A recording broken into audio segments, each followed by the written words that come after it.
Good morning friends, I am advocate Amit Kumar Gupta. अपने income tax के cases की सीरीज़ में आज जो मैं केस आप लोगों के सामने डिस्कस करने जा रहा हूँ उस केस का नाम है इनकम टैक्स ऑफिसर वर्सेस अभिषेक अग्रवाल। और ये मैटर दिल्ली ITAT की ए बेंच ने डिसाइड किया। केस 10 दिसंबर 2020 को डिसाइड किया गया और ये केस 85 ITR पेज नंबर 494 पे रिपोर्ट हुआ। इस केस को डिस्कस करने का महत्व ये है कि इस केस में भी असेसिंग ऑफिसर ने बोगस परचेजेस को लेकर के SSC की एडिशन की। बोगस परचेजेस एक ऐसा मुद्दा है जहाँ पे असेसमेंट के दौरान यदि EO को जरा सा भी ये लगता है कि ये सन्डी क्राइटर के अंदर थोड़ा सा वो अपनी स्टेटमेंट देने नहीं आएगा या वो सेक्शन 133(6) का कंप्लायंस नहीं करेगा या 131 सबसेक्शन 1 के नोटिस का कंप्लायंस नहीं करेगा, तो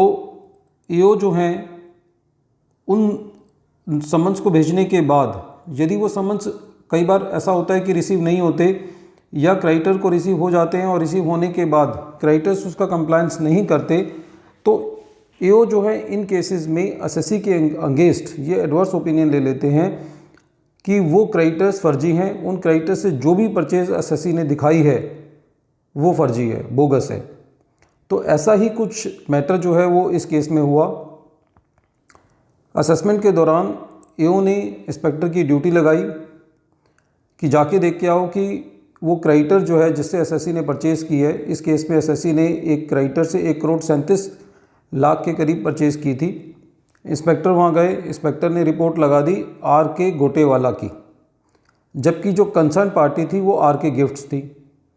लेकिन EO साहब ने इतना भी जद्दोजहद नहीं किया कि ये देख लें कि सही क्राइटर की रिपोर्ट लगाई है या नहीं लगाई, लेकिन उन्होंने इसी रिपोर्ट को बेस लेते हुए कि जी वो क्राइटर वहाँ पे एग्जिस्ट नहीं करता और एक दो चीज़ें बात लिख के असेसमेंट में लिख करके असेसमेंट ऑर्डर पास कर दिया और SSC की 1,37,00,000 की बोगस परचेजेस की एडिशन कर दी। इसके अलावा EO ने 40 लाख के करीब जो एडिशन की वो इस बात की कि ड्यूरिंग द ईयर SSC ने 40 लाख रुपए अपने बैंक में जमा किए थे। ये 40 लाख रुपए SSC को अपनी कैश सेल्स से हुए थे, जो कि ड्यूरिंग द ईयर SSC जो है वो कैश सेल कर रहा था और सारे के सारे पैसे जो हैं वो सेल्स फिगर के अंदर इंक्लूड किए गए थे।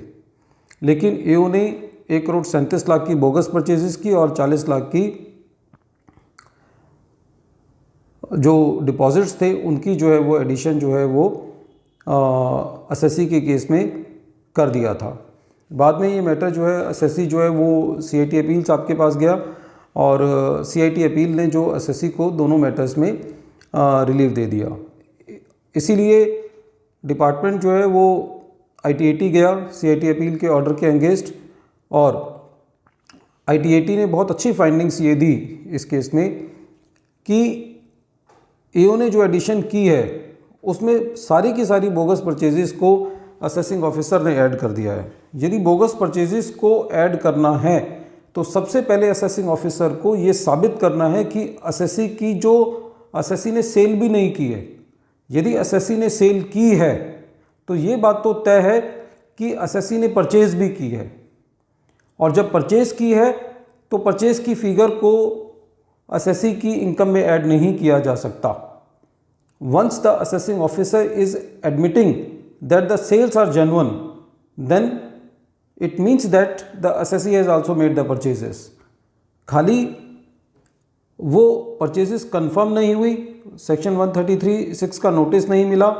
या वहाँ पे इंस्पेक्टर ने गलत रिपोर्ट लगा रखी है, इस बात से वो परचेजेस जो है वो बोगस नहीं हो जाती। यदि ऐसा एब्सर्ड इन्फ्रेंस निकाला जाएगा तो सारी की सारी परचेज को यदि डिपार्टमेंट ऐड कर देगा तो SSC का ग्रॉस प्रॉफिट बहुत ज़्यादा बढ़ जाएगा, जो कि इस केस में SSC का 56% जो है ग्रॉस प्रॉफिट आ रहा था, जो कि जो बिज़नेस SSC कर रहा था उस टाइप के बिज़नेस में इतना ग्रॉस प्रॉफिट किसी भी केस में नहीं हो सकता। तो ITAT ने ये कहा कि यदि असेसिंग ऑफिसर ने बुक्स ऑफ अकाउंट्स रिजेक्ट नहीं की हैं, सेल्स को माना है, तो उसकी परचेजेस को बोगस नहीं माना जा सकता और सारी की सारी फिगर को एडिशन नहीं किया जा सकता। ज़्यादातर यदि इस केस में असेसिंग ऑफिसर कर सकता है तो जीपी की जो है वो एडिशन एओ के केस में कर सकता है, लेकिन सारी की सारी परचेज को बोगस मान करके उसकी एडिशन नहीं की जा सकती। इसी लाइंस पर जो एओ ने 40 लाख रुपए की एडिशन जो कि कैश डिपॉजिट पे किया था, उस केस में भी आईटीएटी ने ये पाया कि जो 40 लाख रुपए एसएससी को रिसीव हुए हैं वो एसएससी की कैश सेल से रिसीव हुए हैं और वही कैश जो है वो एसएससी ने अपनी बुक्स में डिपॉजिट किया है। एओ ये प्रूव नहीं कर पाया है कि ये 40 लाख रुपए जो हैं वो उस सेल्स के अलावा हैं जो कि एसएससी ने डिपॉजिट किए हैं। क्योंकि एओ ने अपनी कोई ऐसी फाइंडिंग नहीं दी है तो ये नहीं माना जा सकता कि ये एसएससी का अनडिस्क्लोज्ड मनी है और इसकी एडिशन जो है वो सेक्शन 68 में नहीं की जा सकती। तो इस केस में एसएससी को दोनों मैटर्स पे रिलीफ मिला और ये रिलीफ बिल्कुल जायज़ भी था कि जब एसएससी की सेल सही है तो उसकी परचेज भी सही है और एक ही चीज़ की दो बार एडिशन नहीं की जा सकती। जब आपने सेल के अंदर ग्रॉस प्रॉफिट को टैक्स कर दिया तो फिर दोबारे उसी सेल से जो कैश रिसीव हुआ 40 लाख रुपए और उसी सेल के अगेंस्ट जो कॉरस्पॉन्डिंग परचेज है आप उसकी भी एडिशन नहीं कर सकते। इस केस में एसएससी ने अपनी डिक्लेयर्ड इनकम 6,70,000 के करीब दिखाई थी जो कि एडिशन के बाद करीबन डिपार्टमेंट ने 2.25 करोड़ तक पहुंचा दिया था। तो ऐसा मानना कि एसएससी ने 2.25 करोड़ रुपए कमाए होंगे ये बिल्कुल एब्सर्ड है और ये किसी भी केस में साबित नहीं किया जा सकता कि एसएससी ने इतना पैसा कमाया होगा। तो फ्रेंड्स, इस केस के इंटरप्रिटेशन से हमें ये पता चलता है कि जहाँ कहीं भी डिपार्टमेंट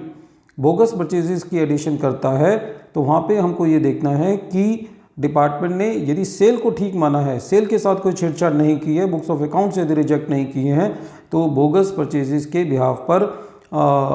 एओ जो है वो एडिशन नहीं कर सकता। और जो सेल्स से हमें कैश रिसीव हुआ है यदि हम ये साबित कर पाते हैं कि वही पैसा हमने बैंक में जमा किया है तो उस कैश डिपॉजिट पे भी हमारी एडिशन नहीं हो सकती।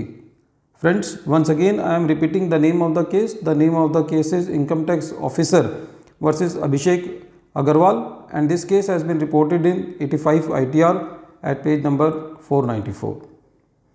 Thank you friends for a very patient hearing and I wish you that you subscribe my channel and press the bell icon so that you can get the future notifications on my video. Thank you friends. Thank you.